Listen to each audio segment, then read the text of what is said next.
네, 오늘은 고난주간 특별 새벽기도의 네 번째 날입니다. 우리가 이번 특별 새벽기도 기간 동안에는 예수님이 걸어가셨던 그 십자가의 길, 마태복음 27장, 6장의 말씀을 지금 한 절 한 절 살펴보고 있습니다. 첫날에 살펴본 말씀은 공회에서 이제 불의한 신문을 당하셨던 가야바의 관정에서 신문 받으셨던 주님의 그 모습이었고요. 또 그 장소에서 베드로의 그 부인의 사건을 살펴보았습니다. 어제는 또 빌라도의 법정에서 침묵하시는 예수님, 또 주변에서 잘못된 선택을 했던 그런 사람들의 모습들을 살펴보았고요. 오늘은 이제 바로 주님의 고난의 정점인 골고다의 십자가로 우리 말씀이 향하게 됩니다. 온 인류의 진정한 왕이신 예수님께서 피조물인 인간들에게 가장 철저하게 조롱당하시고 멸시당하시는 장면이 오늘 본문에 생생하게 기록되어 있습니다. 주님은 이러한 멸시와 모욕 가운데서도 십자가에서 내려오지 않으시고 그 자리를 지키셨는데요. 그 거룩한 인내 속에 담긴 그 구원의 신비를 말씀을 통해 나누도록 하겠습니다. 오늘 본문 27절에 보시면 이렇게 시작을 하지요. 이에 총독의 군병들이 예수를 데리고 관정 안으로 들어가서 온 군대를 그에게 모으고 그의 옷을 벗기고 홍포를 입히며, 바로 전절에서 이제 빌라도가 예수님을 무리들에게 내어주고요, 십자가형을 처하게 하는 겁니다. 십자가형 판결이 내려진 이후에 지금 로마의 군인들이 예수님을 데리고 가서 희롱하는 장면을 오늘 본문이 보여주고 있습니다. 오늘 본문에 보면요, 예수님이 입었던 옷을 벗기고 홍포를 입힌다. 이 붉은 옷을 지금 예수님께 입히는 거죠. 이것은 바로 왕의 예복을 상징하는 것입니다. 그리고 머리에는 가시로 만든 관을 씌웁니다. 이것은 왕들이 쓰는 그러한 왕관, 그리고 면류관을 지금 상징하고 있는 거죠. 그리고 손에 갈대를 이렇게 들리는데요, 이 힘이 없는 이 갈대는 원래 왕들이 드는 왕의 규, 지팡이를 지금 이야기하는 겁니다. 그래서 이 군인들이 예수님, 유대인의 왕이라고 정죄된 예수님을 자신들 생각대로 왕처럼 그렇게 옷을 입혀놓고 또 손에 들려놓고 지금 예수님을 조롱하는 그러한 장면입니다. 그리고 29절에 보면요, 그들이 유대인의 왕이여 평안할지어다. 아주 이것은 이제 경배하는 그런 신용까지 하면서 예수님을 모욕하는 그러한 장면을 보여주고 있습니다. 그리고 이제 이어지는 말씀에 보면 갈대를 빼앗아서 예수님의 머리를 치고 예수님께 침을 뱉는, 왕이라고 경배하면서 때리고 침을 뱉는 이런 안타까운 모습이 오늘 본문에 담겨 있습니다. 군병들이 하렸던 모습은 무엇입니까? 아주 무능한 왕으로 예수님을 비하하려 하였지만, 사실 이 장면이 우리 주님이 어떠한 왕인지를 역설적으로 보여주고 있습니다. 세상의 힘으로 군림하는 그런 왕이 아니라 자신의 백성을 위해 수치와 고통을 당하는 바로 고난받는 종으로서의 왕의 주님의 모습을 명백하게 보여주는 장면입니다. 여러분, 여기 지금 군인들이 씌운 이 가시면류관, 여러분, 이것은 단순히 조롱의 도구가 아닙니다. 여러분, 이것은 바로 창세기에서부터 시작된 인류의 비극을 지금 이 가시면류관이 보여주고 있는 것입니다.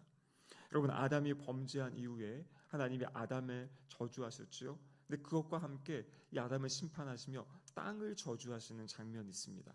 그때 땅이 이제 어떠한 것을 내게 됩니까?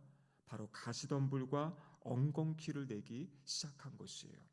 여기 지금 예수님의 머리에 올려진 이 가시라는 것은요, 우리 인간의 죄의 결과가 무엇인지를 보여주는 것이고요, 그리고 인간이 짊어지고 살아야 될 이 저주의 상징이 바로 이 가시다라는 것입니다. 근데 바로 예수님의 머리에 이 가시관을 쓰셨다. 이것은 무엇을 의미하는 겁니까? 인류의 저주를 바로 당신의 머리에 뒤집어 쓰시고 그 모든 저주된 것들을 구원하시는 그 놀라운 십자가의 장면입니다. 또한 군병들이 홍포를 입혔다 이렇게 이야기하죠. 이 홍포, 붉은 옷, 왕의 상징인데요, 이것이 무엇을 나타내는 겁니까? 바로 장차 흘리실 그 주님의 보혈을 예표하는 그러한 것이 바로 이 홍포의 또 모습이지요. 그리고 주님께서 당하신 이 수치, 이것은 바로 그냥 주님이 홀로 당하신 그러한 수치가 아니다라는 것입니다. 이 수치는 바로 우리가 받아야 될 수치였고, 이 주님의 버림받으심은 우리가 당해야 될 버림받으심이다라는 것이죠. 여러분, 그래서 이 예수님의 십자가의 길에서 당하신 이 모든 조롱과 이 모든 아픔들은 우리의 죄를 씻어주시고 용서하시는 것뿐만 아니라 우리가 당해야 될 그 수치와 부끄러움과 저주까지도 우리 주님께서 다 짊어지셨다라는 것을 보여주고 있습니다. 그래서 예수 그리스도께서는 이 창세기에서 시작된 이 저주의 역사를 바로 이 십자가를 통해서 끊어내신 거죠.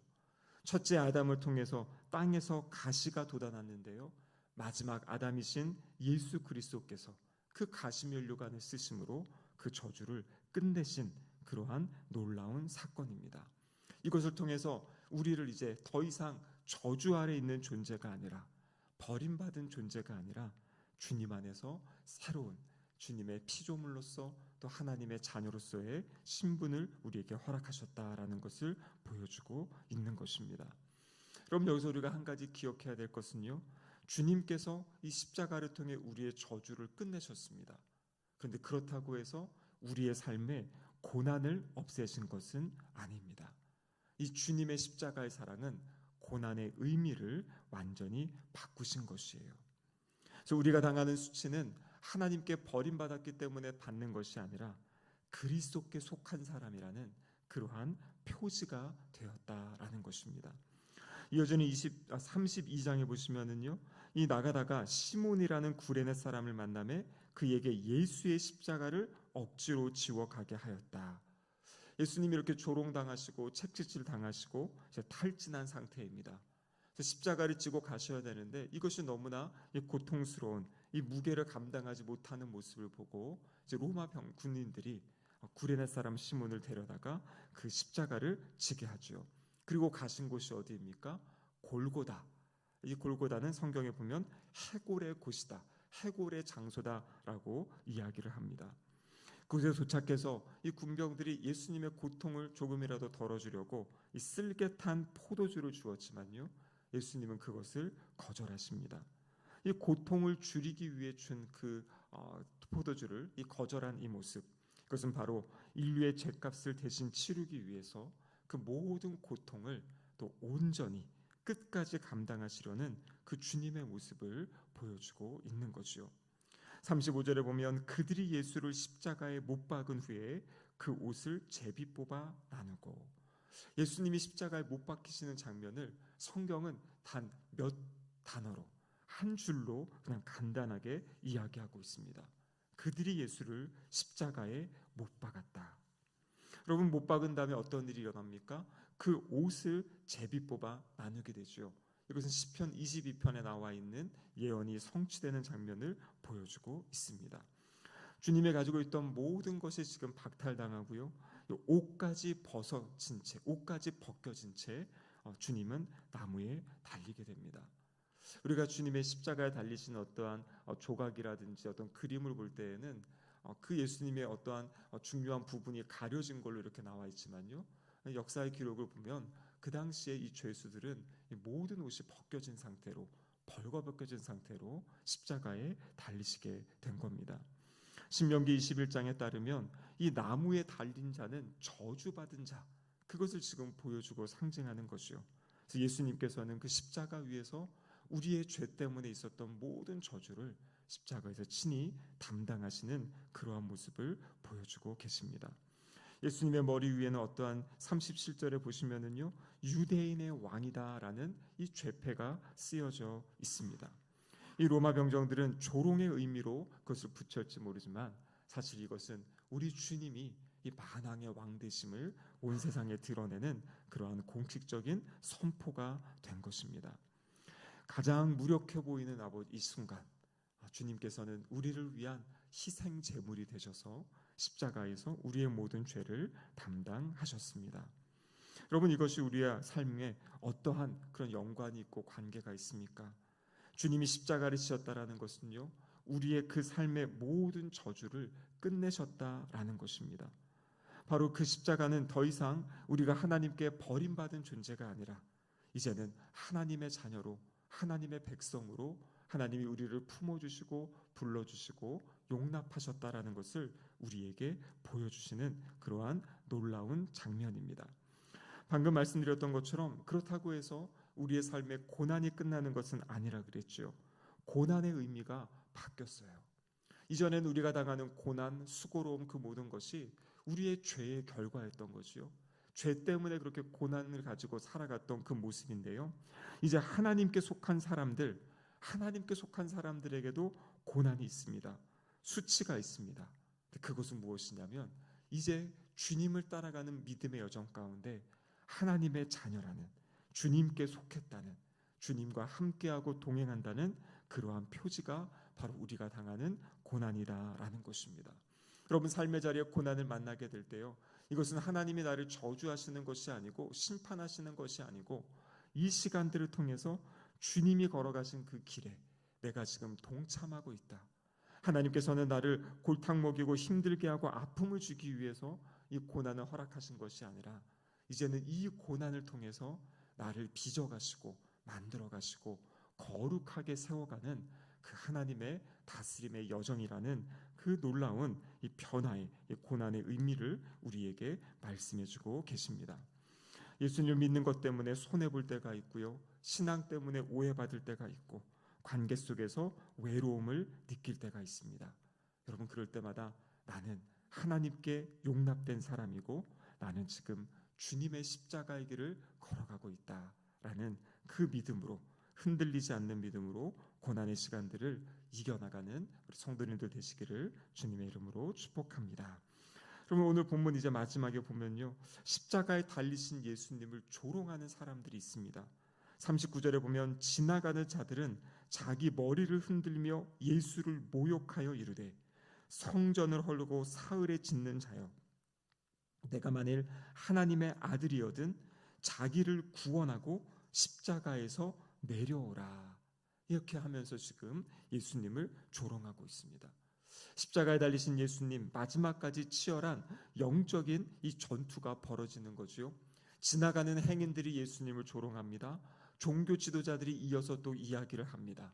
양옆에 함께 달린 강도들까지도 예수님을 조롱하는 모습을 보여줍니다. 여러분, 예수님을 조롱하는 이 조롱의, 그리고 이 놀림의 이야기의 핵심이 무엇입니까? 40절에 보면 이렇게 되어 있죠. 내가 만일 하나님의 아들이거든 자기를 구원하고 십자가에서 내려와라. 여러분, 여기서 내가 만일 하나님의 아들이거든, 여러분, 이러한 문구가 생각나지 않으십니까? 바로 마태복음 4장에 예수님이 공생애를 처음 시작하시기 전 그 광야에서 시험 당하실 때 그때 마귀의 유혹이 무엇이었습니까? 내가 만일 하나님의 아들이거든 이 돌들을 떡으로 만들어라. 내가 만일 하나님의 아들이거든 이 성전에서 뛰어내려라. 이 첫 시작하실 때 이 마귀가 예수님을 유혹하였던, 시험하였던 그 모습이 지금 십자가 위에서 마지막으로 나타나고 있는 것입니다. 내가 만약 하나님의 아이들이거든 그 십자가에 매달려 있지 말고 그 십자가에서 내려오라는 것이에요. 너 자신을 네가 구원하라고 지금 사람들이 조롱하며 이야기하고 있습니다. 그래서 42절에 뭐라고 이야기합니까? 남은 구원하였으되 자기는 구원할 수 없도다. 다른 사람들은 치유하고 회복하고 죽은 사람을 살리기까지 했지만 십자가 위에서 내려오지 못한다. 정말 하나님의 아들이면 좀 내려와 봐라. 이렇게 조롱하는 그 장면, 그 모든 것을 우리 주님은 감당하신 거죠. 여러분, 우리 주님이 내려오실 그 힘이 없어서 자신을 구원하지 못해서 그 자리에 계셨습니까? 아니죠. 예수님은 그것을 못하신 것이 아니라 안 하신 것입니다. 왜냐하면 그 자리에 머물러서 그 모든 저주와 죄악을 담당해야 바로 우리를 구원하실 수 있기 때문에 주님은 하나님의 계획 따라, 하나님의 뜻에 따라 그 모든 비난과 욕설 가운데서도 끝까지 십자가에 머무셨던, 그래서 하나님의 아들 되심을 결국에는 부활하심을 통해서 온 세상에 말씀하신 그런 놀라운 주님의 인내와 주님의 사랑이 바로 이 십자가에 나타난 모습입니다. 여러분, 십자가 아래서 들려오는 조롱은 오늘 우리를 향해서도 동일하게 들려집니다. 왜 그렇게까지 하냐? 조금만 타협하면 편할 수 있는데 라는 그러한 음성이 들려오고요. 때로는 우리가 신앙생활하는 가운데 정말 이게 맞는 건가? 이렇게까지 내가 해야 되는 건가? 지금 내가 좀 그만두면 조금 편하지 않을까라는 그러한 생각이 우리의 마음에 들 때도 있습니다. 여러분, 그런데요, 오늘 십자가에 달려 계신 예수님의 모습을 통해서 우리에게 던져지는 질문이 있습니다. 하나님께서 맡겨주신 나의 이 사명의 자리에서 내려올 것인가? 아니면 나는 그 자리에 머물 것인가? 여러분, 우리의 믿음은요, 편한 길을 선택하는 것이 아니고요, 우리의 믿음은 편한 길을 약속하신 것이 아니라 하나님이 원하시는 그 자리에 머무는 것, 여러분, 그것이 바로 우리의 믿음 생활입니다. 주님께서 이 땅의 모든 수치와 아픔과 고통을 당하셨지만 마지막 하나님께서는 우리 주님을 영광의 자리에 세우셨습니다. 우리가 때론 이 땅에서 어려움과 수치와 고난의 상황에 처하지만요, 그 모든 것의 끝에는, 그 터널의 끝에는 하나님이 우리를 거룩한 하나님의 자녀로 세우시는 하나님의 놀라운 구원의 계획과 역사가 있다는 것을 기억하시기를 바랍니다.